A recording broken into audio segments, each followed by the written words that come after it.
O, again, oh. Isto ko, oh. Isto namin, oh. Pagsasak niya, pak, pitik, dito ka, oh. Dapat mabilis ka, oh.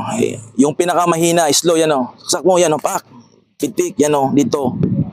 Ayan. Pwede rin ganito. Pagsasak niya, yan, dito ka, oh. Pitik again, oh.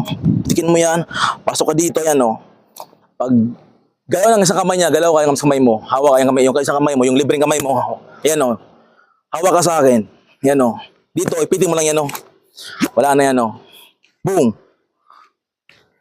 Pwede rin ganito, mga kadol, yan, oh. Pagsasak niya, yan, oh. Pwedeng itong hawak mo, pasa dyan, oh. Tapos pag galaw na sa kabilang kamay, yan, oh. Pasok ka dito, yan, oh. Yung tinatawag naman na yung cross blocking. Ayan. Pagsasak niya, yan, oh. Dito ka, oh. Yan. Actually, cross blocking, tumatugin, ganyan ko lang. Dito lang yan, oh. Yan, oh. Kasi pag malakas yung ano niya, katama dito, yan, oh. Pwede na dyan, oh. Yung sasak naman sa taas, yung galing dyan. Ayan. Sasak niya, yan. Dito, pitik yan, oh. Procedure, yan, oh. Pitik. Yan, oh. Pwedeng dito ka. Bounce, yan, dito ko. Kunin mo yan, oh.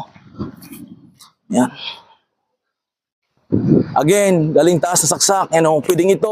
Dito ka, ikot ka dyan, oh. Kunin mo na yan, oh. Ayan. Di ba? Simple lang. Maraming paraan yan. Depende lang yan sa yung mga technique na alam mo, yan. Yung galing ulit sasak, galing taas ulit, yan, oh. Tapos bumalik. Pagbalik niya, yan, oh. Takasan mo. Yan. Yan, oh. Dito ka lang, oh. Pak! Pasok ka dyan, oh.